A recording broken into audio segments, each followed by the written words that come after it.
Marami hong nagpapakilalang Kristiyano pero 'pag tiningnan mo yung buhay na meron sila, ay parang napakalayo doon sa pamumuhay bilang isang Kristiyano. Maaring hindi pa nila totally nasu-surrender ang lahat sa buhay nila.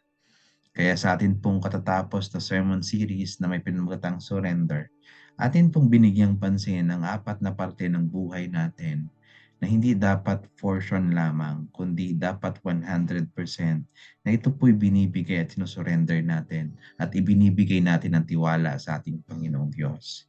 Gaya po nung unang mensahe po natin, surrendering our hearts. Kamusta na po ang inyo pong mga puso? Kamusta na po ang inyong pagmamahal sa Diyos?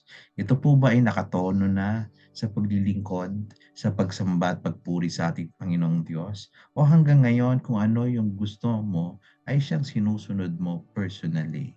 Kamusta na po ang inyo pong pananalita? Sa ikalawang linggo atin po napakinggan ang mensahe na may pinakatang purifying our speech. Kapag naririnig na po ba tayo ng mga taong nasa paligid natin, ng anak natin, ng asawa natin, ng kapitbahay, ng mga ka-office mates, nakikita po ba yung pagiging Kristiyano natin? O hanggang ngayon, kapag pinapakinggan nila the way you talk, hindi lamang po sa pananalita, pati sa social media mo, ay hindi ho makitaan ng bakas ng pagiging Kristiyano. Yan po isang bagay na nakakalungkot. At kamusta na po ang atin pong mga oras?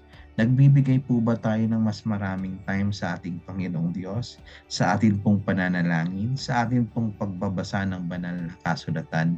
Kamusta na po ang mga bagay na yan? Kasi kung mag-e-end po ang ating pong sermon series, then wala hong nangyaring improvements o changes sa ating pong buhay, sayang po. It is just a waste of time. And last Sunday po atin po napakinggan yung mensahe na may pinamagatang stewarding our finances.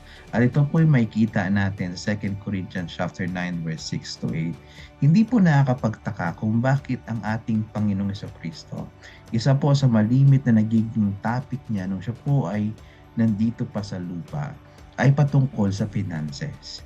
Kasi ito isa sa pinakamahirap ibigay ng mga tao sa Diyos. Ang hirap nating magtiwala doon sa pangako ng Diyos na siya yung bahala and God will supply all of our needs according to His riches and glory. Pero bakit kapag tayo po ay dumadating sa punto patungkol sa finances, hirap na hirap tayong ibigay yung 100% na tiwala sa Diyos. Atin pong napakinggan at pinag-aralan yung sa 2 Corinthians chapter 9 verse 6 to 8. At ito po ay isang paalala patungkol sa pagiging mabuting steward